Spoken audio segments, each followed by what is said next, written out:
última exposición de este bloque. Estará a cargo del señor Francisco Dumbler Cuya. Él es actual presidente del directorio de CEDAPAL, miembro del Consejo Consultivo de Fundación Los Andes Yanacocha, profesor en exclusividad de Centrum Católica Graduate Business School. Ha ocupado el cargo de ministro de Estado en la cartera de Vivienda, Construcción y Saneamiento. Fue viceministro de Construcción y Saneamiento, secretario general de la Autoridad Nacional del Agua, ANA, exgerente de la Contraloría General de la República y director ejecutivo del Fondo Nacional de Compensación y Desarrollo Social, FONCODES. Recibamos con un fuerte aplauso al presidente del directorio de CEDAPAL.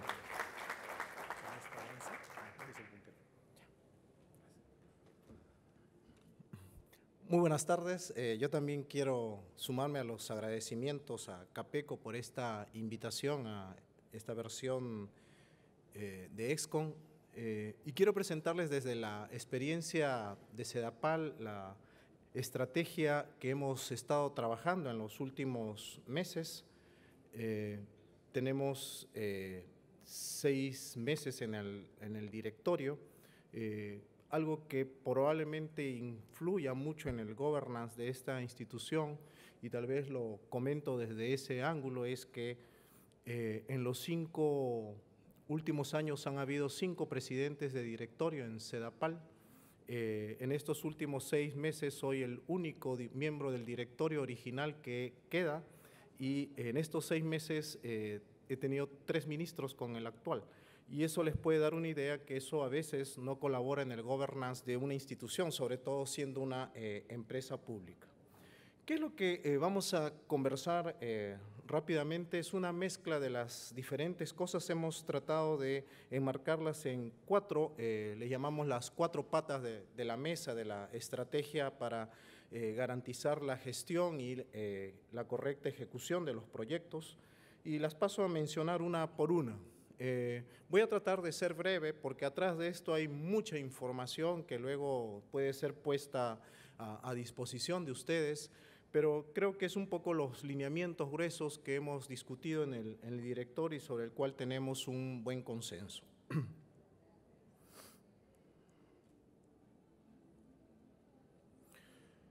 ¿Qué funciona en Lima?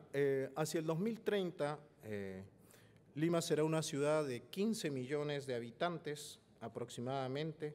Queremos llegar a una cobertura del 98%.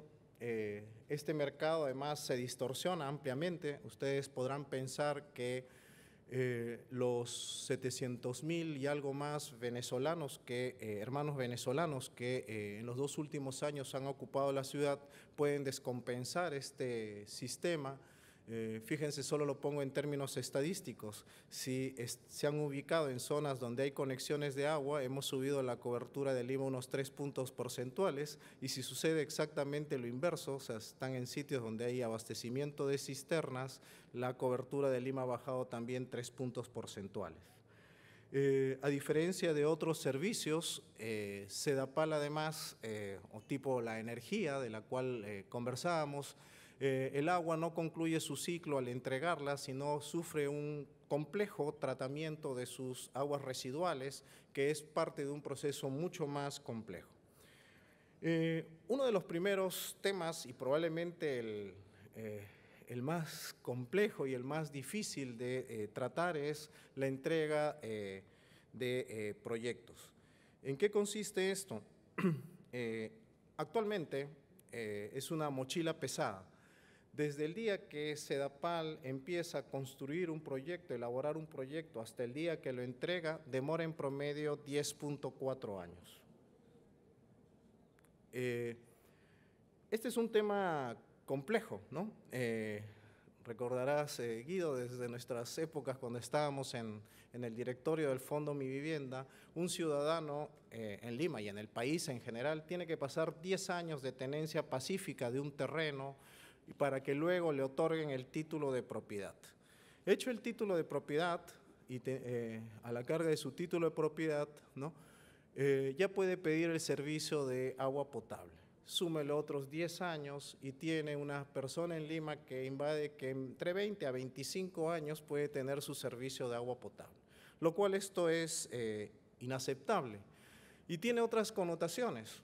Con SUNAS, por ejemplo, nosotros presentamos los planes, los PMOs que no tienen nada que ver con los PMOs de los Project Management, ¿no? Los PMOs optimizados, los planes optimizados, que son por 5 años, pero nos demoramos 10 en hacer los proyectos y se da cuenta que ese descalce produce que SEDAPAL sea la institución, una de las instituciones más líquidas de todo el Estado porque, claro, acumulan una especie de fideicomiso la plata de los proyectos que no puede utilizarlas y va a un ritmo de ejecución de entre 400 a 500 millones de soles al año, debiendo ejecutar sobre los 1.000 millones, debiendo ejecutar sobre los 1.000 millones. ¿Qué otra consecuencia trae esto? Por ejemplo, con uno de nuestros mandantes, que es FONAFE, de acuerdo al año, SEDAPAL representa entre el 40 al 50% de todas las inversiones del sistema público, de las empresas públicas. Y claro, dígale usted que va a ejecutar la mitad, evidentemente desacelera y empieza a crearse esta masa crítica de retraso, ¿no?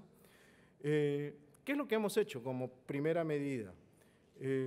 Efectivamente, lo mencionaron Amalia, creo en primer lugar, y después Sofía, a raíz de la dación de este decreto legislativo, el decreto ley, perdón, 1248 de diciembre del 2016, a partir de, en el que se abrió como parte del esquema de contrataciones del Estado, nosotros hemos empezado a trabajar con UNOPS para poder revertir esta situación.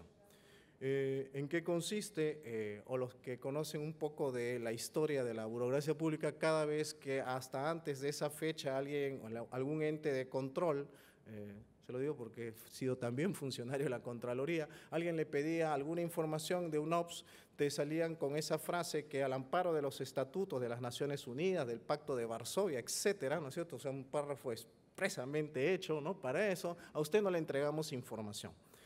Eso hace que este mecanismo sea mucho más transparente en la actualidad porque los mecanismos con UNOPS evitan que se procedan a hacer arbitrajes en el intermedio, evita que se judicialicen los procesos solamente son reclamables por el mismo postor, es decir, no me has evaluado bien a mí, por favor revisa esto. No es que oye, al otro lo has evaluado mal, con lo cual pueden paralizar procesos y evidentemente es parte de los retrasos al ser un mercado casi monopsómico de pocos postores que hacen proyectos de agua potable y saneamiento, se vuelve una especie de pugna entre ellos donde el segundo, el tercero, ¿no es cierto?, le denuncia al primero y ese mercado es evidentemente muy problemático.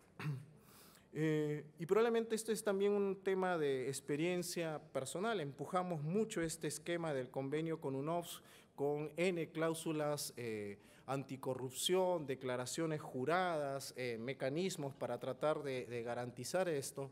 Y en este trimestre lanzamos el primer proyecto bajo esta modalidad, que además incluye el PMO del mismo, que es el proyecto se llama Sector Rinconada 300, que es el proyecto más grande de redes de agua y alcantarillado que se haya licitado en la historia republicana, es aproximadamente de 1.000 millones de soles, y este proyecto son 65.000 reposiciones de usuarios, de colectores primarios, más unas 8.000 nuevas conexiones que están en ese anillo que bordea Villa El Salvador, Villa María del Triunfo, San Juan de Miraflores y probablemente beneficia a más de 500.000 de personas.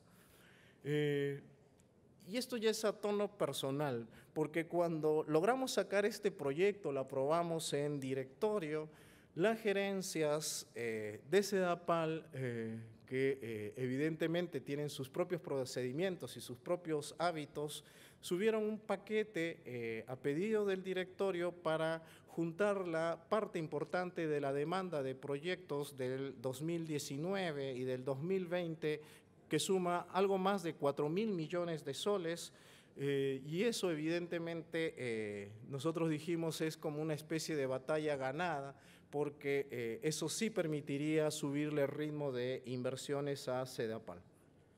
Ojo, esos 4.000 millones, unos 2.000 millones están todavía en fase de elaboración o por elaborar los proyectos, y otros 2.000 millones sí están en fase de como para entrar a procesos licitarios, es decir, están listos los expedientes, y lo que haremos con los PMO serán revisar justamente estos expedientes. De tal manera que lo que se va a tener es lo clásico, el ejecutor de obra, tendremos al supervisor de obra y también un PMO que proyecto por proyecto garantice la correcta ejecución y sirva de gestor en sí mismo de los proyectos, ¿no? Hemos hecho un primer análisis costo-beneficio y la relación entre contratar un PMO y lo que dejamos de tarifar, que en promedio puede ser unos 4 o 5 años, es de una relación, sorpréndanse, 27:1. O sea, la relación costo-beneficio, sin contar el costo social y sin contar lo que necesita Sedapal en infraestructura o en recursos para manejar estos procesos complejos, ¿no? Un dato del interior de Sedapal puede dar cuenta de lo que estoy diciendo. El área legal tiene 66 abogados que no tienen nada que ver con los que hacen saneamiento físico legal. O sea, solo el área legal tiene 66 abogados y el área de ingeniería de proyectos 44 ingenieros. Se darán cuenta para qué está diseñada una institución de estas y hacia dónde tenemos que hacerlas migrar. Ese es un primer gran tema, devolverle la credibilidad a Sedapal en los plazos de entrega. Cada vez que dice que entrega un proyecto, ¿no?, en 3 años, lo entrega en triple, en el cuádruple. Y creo que esa es una de las prácticas que debemos cambiar en el sector público. El segundo pilar, a ver si, es un tema de reposición de activos. ¿Por qué menciono esto? Porque en la actualidad una ciudad que programa, y hay ciudades de 500, 600, 700 años, reponen sus activos. ¿Y cómo hacen para ello? Ciudades como en Madrid, donde opera Canal Isabel II, u otras ciudades grandes en el mundo, lo que hacen son contratos de largo plazo con operadores que cambian matrices y hacen que a la vuelta de 30, 40 años, que es los mejores expertos del mundo son los alemanes, hay que darles el crédito de eso, en 30 o 40 años han cambiado las tuberías, matrices, y es casi una ciudad nueva y sigue funcionando y operando en sus redes de agua y alcantarillado. ¿Eso por qué? Cada vez que se monta una política nacional, y obviamente la compartimos, ese tema de cerrar brecha en infraestructura, alguien se olvida que lo que está bajo tierra no hay que hacer nada. Y tenemos infraestructura de 70, 80 años, en donde justamente son los sitios, y por eso creo que hay que traerlo a esta mesa, son los sitios donde justamente hay crecimiento vertical de viviendas. Es una contradicción, porque si colapsan, no voy a mencionar ahora dónde están esos colectores, ¿no?, pero si ese sistema colapsa, evidentemente suceden estos hechos fortuitos como los que conocemos de San Juan del Lurigancho, y donde evidentemente eso afecta mucho la reputación de una organización como esta, ¿no? Sedapal tiene un promedio alto de roturas al día, algunos llegan al noticiero, otras no, y otras son causadas directamente por la antigüedad de los tubos y otras por N causas. Hay otros que también operan bajo tierra, ¿no?, otros operadores, y nos rompemos mutuamente a veces las tuberías, pero tiene un promedio de 7.3 roturas al día, ¿no? Y claro, hemos hablado mucho con los privados que hacen esto en otros países y nos dicen, claro, Si tú contratas a 2 o 3 años, nadie te va a aceptar un contrato de esta naturaleza. O sea, ¿por qué? Porque tengo que invertir en maquinaria, en equipamiento, traer ingeniería especializada. La única forma de quebrar esto es pasarte a contratos de 10, 15 años, en donde ese proveedor, en base a KPIs, o sea, indicadores de cambio, tú le vas abonando por kilómetros de reemplazo de tubería, en base a una planificación de la ciudad. Eso que parece tan sutil, ¿no es cierto?, hay que traerlo a la mesa porque esta ciudad se va a volver insostenible. O sea, podemos llegar a cerrar la brecha, ¿no?, con todas las tuberías antiguas en el casco, en el centro de la ciudad, y evidentemente, o sea, el costo luego de reparar esto es mucho más alto que hacerlo planificadamente. Y obviamente esto tiene también un costo de licitar el cambio. Hacer una licitación por matriz nunca es de nunca acabar. Lo mejor es planificarlo en el largo plazo. El pilar número 3 que nosotros hemos llamado es la participación privada y los sistemas de colaboración público-privada, ¿no? ¿Qué apuntamos ahí? Lima necesita aumentar drásticamente su oferta de agua para que hacia el 2030 y el 2040 no tenga problemas de abastecimiento. ¿Y qué es lo que estamos promoviendo?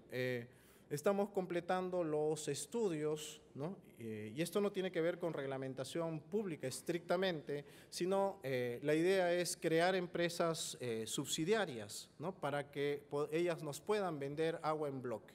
Al ser una empresa subsidiaria, Sedapal se reserva una acción dorada para que luego no licúen las acciones o no puedan vender esta empresa sin la opinión vinculante de la institución, y garantizamos una estructura de pagos take or pay.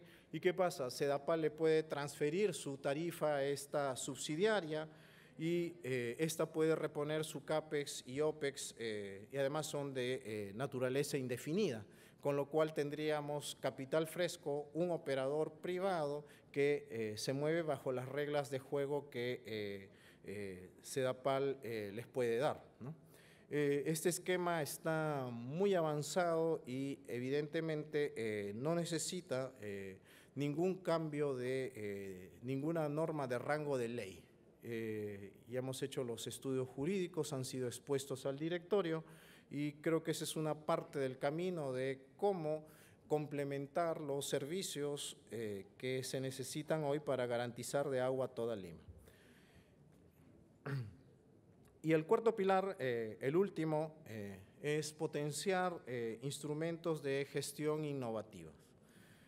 ¿A qué me refiero esto? También lo han mencionado mis directos colegas que me precedieron, ¿no? Hay que continuar promoviendo las asociaciones públicos-privadas.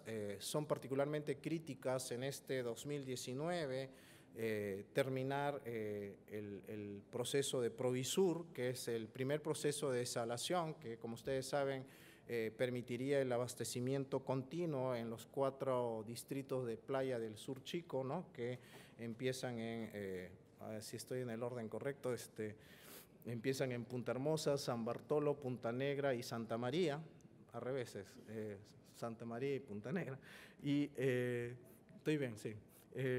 Y claro, también el proyecto gigante de obras de cabecera de Cuenca, que es el último gran trasvase que quedaría pendiente de hacer, ¿no? Ello deviene de algo que hace muchos años, para los que tienen historia de Sedapal o ya pintan canas, hace 30 años nosotros poníamos un tubo y traíamos el agua a Lima. Hoy eso es casi imposible, hay que sacar las licencias sociales, las comunidades exigen otro tipo de relacionamiento, y que evidentemente tenemos que desplegar un proyecto que tenemos de servicios ecosistémicos. El 1% de la tarifa de agua de los limeños va a este tipo de proyectos para crear agua, a cosechar agua, como le llamamos, en la cuenca media alta. Y claro, en muchos de los casos usted le pide a los de arriba que les cuiden el agua para Lima y no tienen agua. Agua hay un montón, servicios, o sea, no tienen servicios de agua y alcantarillado, ¿no? Es como una contradicción. También esto tiene que ver con una nueva política que estamos trabajando en alianza con la ANA para el manejo de las aguas subterráneas. Como ustedes saben, el 18% del agua de Lima se provee de aguas subterráneas y hay que recargar el acuífero. Varios de estos temas con empresas están judicializados, ¿no? Y otras de las cosas que son importantes es fortalecimiento de sus recursos humanos. La idea es que en el mediano plazo la misma institución, Sedapal, tenga la oficina montada de PMO y no tenga que contratar afuera ese servicio.